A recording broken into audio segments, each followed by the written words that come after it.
In 1943, there was this thing called the Moscow Declaration that announced that all these criminals would be chased, quote, to the utmost ends of the earth and brought to justice. What if an empire built to last 1,000 years collapsed in just 12? What if its leaders, once feared across the world, spent their final days in hiding, turning on each other? In the final months of World War II, Nazi Germany was falling apart. But instead of surrendering, Hitler and his inner circle clung to fantasies of victory, dragged their people down with them, and made one last desperate attempt to escape justice. How did the Third Reich meet its end? Let's find out. By January 1945, Nazi Germany was finished. What was once a continent-spanning empire had been reduced to a few shattered cities and starving soldiers. The Red Army was storming in from the east. The Americans and British were closing in from the west, and even in Italy, German forces were barely holding on. The end was inevitable. But in his underground bunker, Hitler refused to face reality. Once the most feared man in Europe, he was now a frail, paranoid wreck. His hands trembled uncontrollably, his skin was sickly pale, and his voice had lost its power. He barely trusted anyone. Not his generals, not his officers, not even his closest allies. Locked away in the Führer bunker, he surrounded himself with the last of his loyalists, too terrified to challenge him. His personal doctor, Theodor Morell, kept him going with a steady supply of drugs, stimulants, sedatives, painkillers, but no medication could change the fact that his empire was collapsing around him. Still, Hitler clung to the fantasy that Germany could turn the tide with so-called miracle weapons. He raved about the Me-262 jet fighter and the V-2 rocket and other advanced designs he believed would crush the Allies.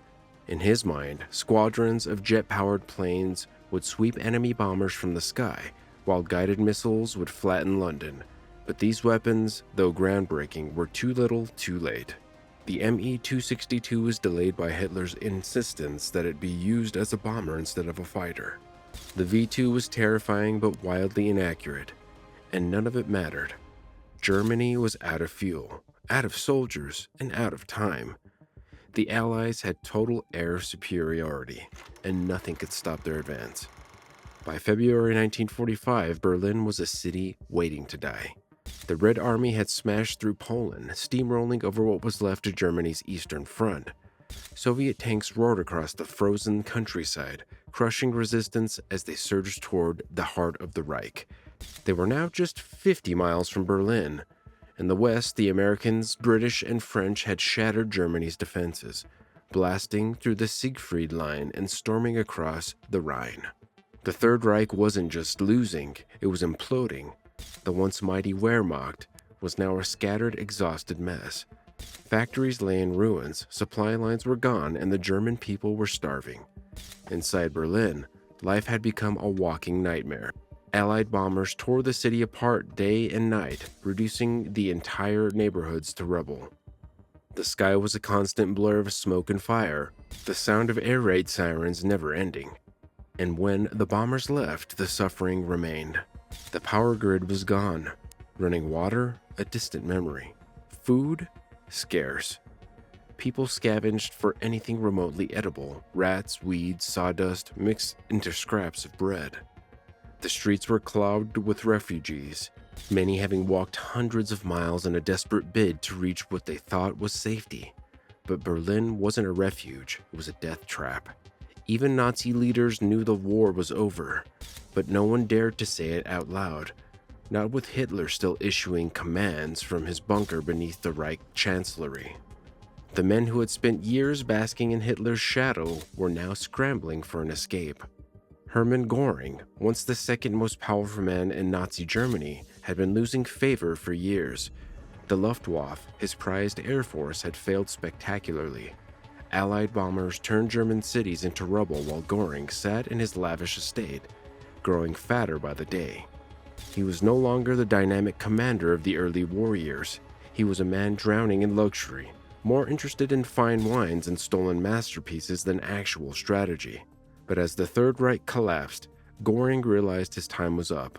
Hoping to save himself, he reached out to the Allies, offering to take control of Germany and negotiate a surrender. He saw himself as a reasonable leader, someone they could work with, but Hitler saw it as treason. Furious, he stripped Göring of all power and placed him under house arrest.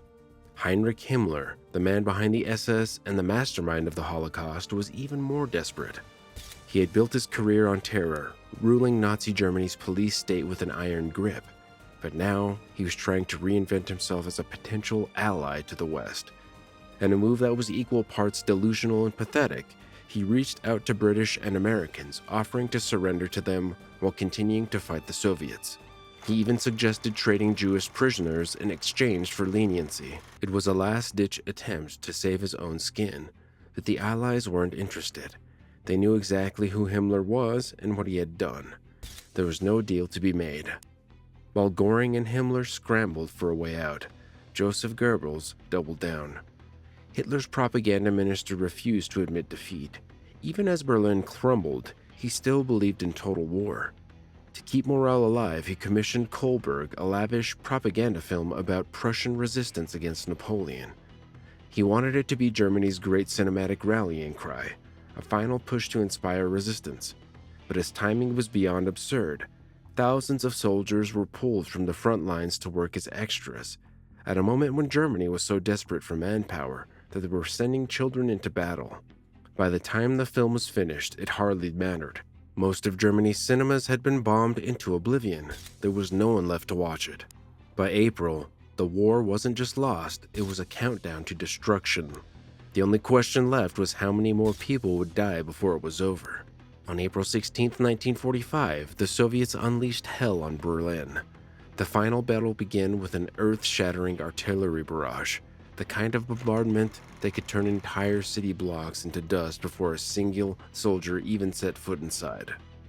The defenders were a ragtag mix of exhausted Wehrmacht troops, terrified teenagers from Hitler Youth, and old men from the Volkssturm militia, handed rusty rifles and sent to fight against battle-hardened Soviet troops. Then there were the SS, the most fanatical of them all. They knew surrender meant certain death, so they made sure no one else surrendered either. Anyone caught waving a white flag was shot on the spot. Families who tried to flee were accused of treason, dragged into the streets, and hanged from lampposts as warnings to everyone else. By April 25th, Berlin was completely surrounded. The Soviets advanced block by block, tearing through the city like an unstoppable force. They fought house to house, room to room, gunning down defenders and blasting apart anything that stood in their way. German resistance was fierce, but it was hopeless. The streets were filled with fire, rubble, and bodies. Soviet tanks rolled over barricades, flattening them along with anyone unlucky enough to be caught underneath. For civilians, Berlin had become hell on earth.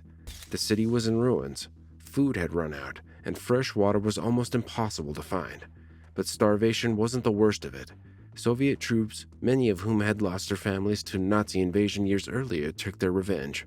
Mass executions, looting, and violence swept through the city. Women suffered the most. So many were assaulted that in some parts of Berlin, suicide seemed like the only escape. Those who survived had nowhere to go. Every road out of the city led straight into Soviet-controlled territory. Meanwhile, deep inside his bunker, Hitler had lost all touch with reality.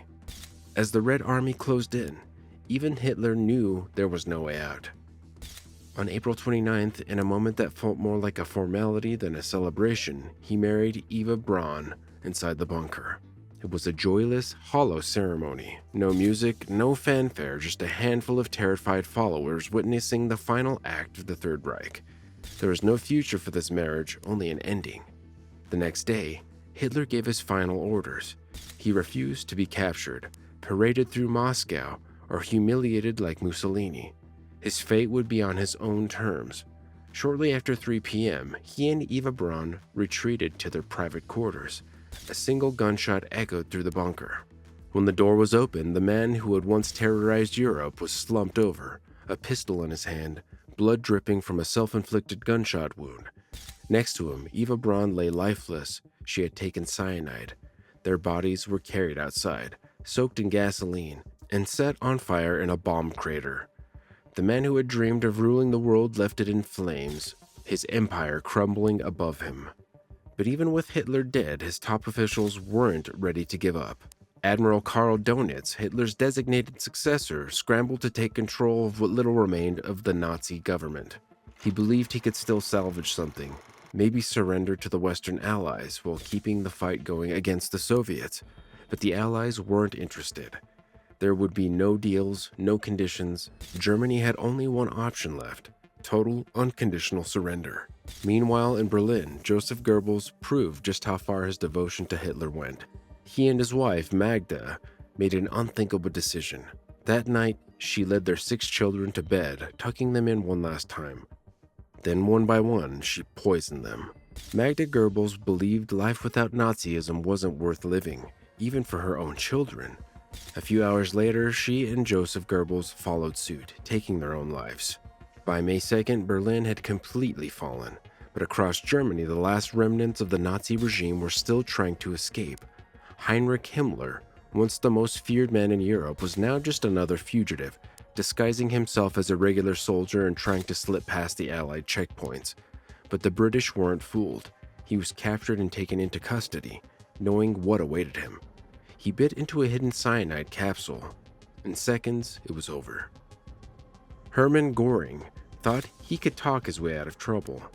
When he surrendered to the Americans, he expected to be treated as a statesman. Instead, he was locked in a cell, tried at Nuremberg, and sentenced to hang. But Göring had no intention of facing the gallows. The night before his execution, he took cyanide, robbing his captors of the satisfaction. By May 7th, the Reich was gone, Germany surrendered unconditionally, and the war in Europe was over. Across the world, celebrations erupted, but in Germany, there was only silence. The country lay in ruins, its people starving, its cities reduced to rubble. For the victims of Nazi terror, liberation had come too late. The final horrors of the Holocaust were only just being uncovered: starving prisoners, death marches, and mass executions that had continued even as Germany collapsed. The 1,000-year Reich lasted just 12 years. It ended in fire, betrayal, and disgrace. And while the war was over, the world would never be the same again. If you want to know more about the fates of Nazi German generals, check out this video next.